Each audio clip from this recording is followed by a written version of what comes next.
sont faits pour buter les dragons, et que les God Slayers, attendez, sont faits pour buter les dieux, alors, les Demon Slayers, attendez. Alors aujourd'hui, on peut remarquer avec ce superbe chapitre que Rogue n'est pas très futé, de toute façon.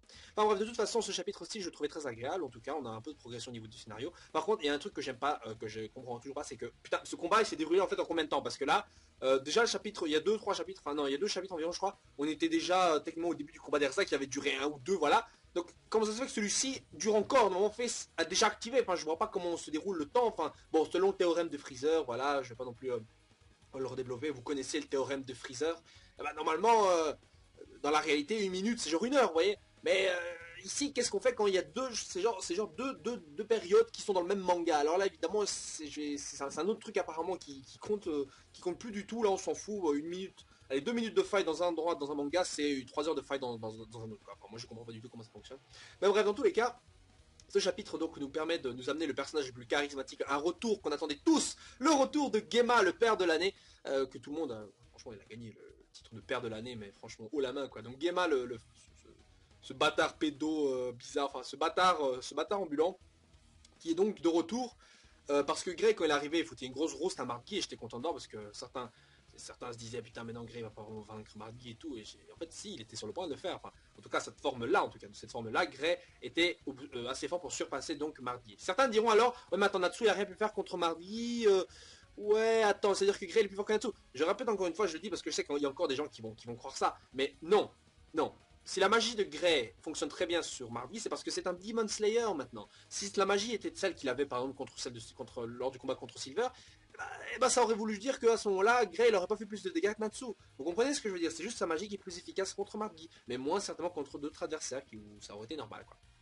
Bref, c'est la première fois qu'on voit d'ailleurs une magie de Slayer enfin fonctionner, parce que bon, la magie Dragon Slayer sur les dragons, ça faisait, on voyait pas trop de gros dégâts vite fait bof quoi. Et là pour la première fois on voit enfin un Slayer utiliser sa magie correctement, enfin bref ça.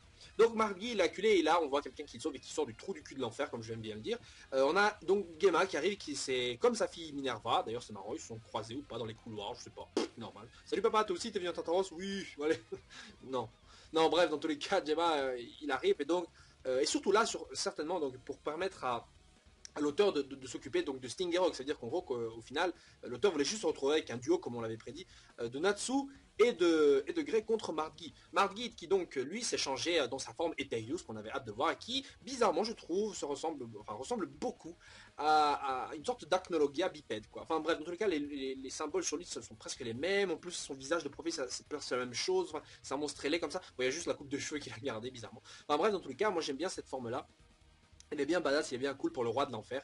Bref, le mec, en tout cas, il est bien plus puissant qu'il ne l'était avant. On va voir ce que ça va donner. Mais personnellement, le fait de rajouter Gema juste pour occuper Sting et Rogue et laisser le duo s'occuper de Margy, je trouvais ça un peu cheap quand même comme moyen. J'aurais préféré que genre Margy se transforme devant les 4 et après que Margy, genre d'un coup, explose Sting et Rogue, les éjecte et que les deux tombent inconscients, quoi. Ça aurait été plus sympathique et on aurait moins vu à quel point le mec il est fort, vous voyez. Mais bon, voilà, on a Gema. Et de toute façon, le prochain chapitre, donc, qui s'appelle le Bond Between White and Black, enfin le lien entre blanc et noir, un truc comme ça. Enfin, c'est surtout c'est certainement une référence à Sting et Rogue, donc les dragons jumeaux qui s'occupent de Gema. Gema d'ailleurs qui les a foutu une grosse route, il a rattrapé leur crâne et maintenant embrassez-vous, bam, comme ça, dans la gueule. Les deux par contre évidemment ont été un peu troublés évidemment de les voir parce que voilà c'est l'ancien maître, il leur a amené la vie du retour. Mais bon ils sont là et maintenant Sting est le nouveau maître de Sabretooth, donc là Gema on en a rien à foutre. Par contre je suis vraiment curieux de savoir si Minerva est au courant de Gema en plus. Voilà, enfin je trouve ça grave parce que Gema la dernière fois qu'on a vu il s'est fait transpercer le ventre carrément, il est tombé par terre, on sait même pas s'il était mort, et le mec il revient mais genre des centaines de chapitres plus tard, et il nous revient genre tranquille à Tartaros, salut les mecs vous m'avez oublié, en plus le mec il ressemble à un putain de lutin qui a pris des stéroïdes, c'est tellement laid, enfin soit. Mais voilà, c'était surtout scénaristiquement parlant, c'était juste pour s'occuper de Sting et Rogue à mon avis. Parce que bon, les deux vont certainement genre s'épuiser l'un l'autre et le combat, il restera juste Margy contre Natsu et Rogue. Les deux, Natsu et Grey. Donc Natsu et Grey qui vont en duo, c'est la première fois qu'on les voit combattre d'ailleurs un adversaire à deux, hein, qui est donc le duo le plus puissant de Fairy Tail, soi-disant, pour moi ce serait plutôt Gildart, c'est Naxus, le duo le plus puissant. D'ailleurs en parlant de ça, Naxus qui est toujours porté disparu, qui est toujours sur son brancard, l'auteur il ose nous ramener Gema, mais il nous ramène pas Gildart, putain, le mec il voyage, il voit que sa guilde a gagné le tournoi, il revient toujours pas, et il voit qu'il y a des explosions géantes un peu partout à Magnolia, qu'il y a des putains de fées qui sont érigées, enfin des putains de statues érigées un peu partout dans le monde, et il se dit pas qu'il y a quelque chose qui se trame, enfin je sais pas, enfin bref. Dans tous les cas, moi je trouvais ça terriblement con que l'auteur ose nous faire ça nous parce qu'on nous a bien trollé, on était tous là, Gildarts, et lui il est fait non, Game, putain salope. Enfin bref, de tous les cas, moi je suis extrêmement frustré de ne pas voir encore Gildarts. Mais bon, je crois franchement au point où on en est qu'on va pas le voir du tout quoi. Donc le prochain chapitre à mon avis sera certainement donc un combat Stingrock contre Gamma, et après on s'attardera enfin sur le combat Natsurok contre Mardi. Entre temps j'imagine que l'humaine histoire va s'activer, que tout le monde va perdre sa magie, que Mardi va exploser tout le monde, et que là End va se réveiller, et que à ce moment-là l'humaine histoire va faire son job, tout le monde récupère la magie, et là Mardi va se faire éclater, et là End sort et il sera tout seul et il va éclater tout le monde parce que tout le monde est quasiment baisé, ils sont tous à court de voilà, ils sont tous hyper faibles. Le seul qui pourrait peut-être combattre c'est Laxus effectivement. Mais bon, là c'est End, le roi des démons, le roi.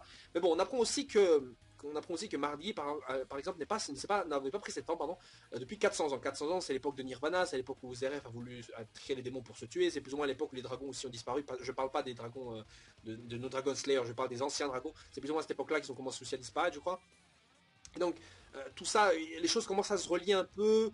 Moi, selon moi, c'est que Zeref était méchant et que, à mon avis, ou alors il a toujours été gentil, mais à mon avis, Nirvana a fait un truc et Zeref a été transformé en gentil. Et à ce moment-là, il a essayé de se tuer en créant des démons, dont End et Zeref. Et que là, les dragons se sont incrustés, il y a une grosse bagarre. Et à un moment donné, End s'est retrouvé enfermé dans le livre. Parce que personne ne sait pourquoi, mais il a été retrouvé enfermé dans le livre. Et voilà, donc certainement un truc dans le genre. Et peut-être que de là, je sais pas moi.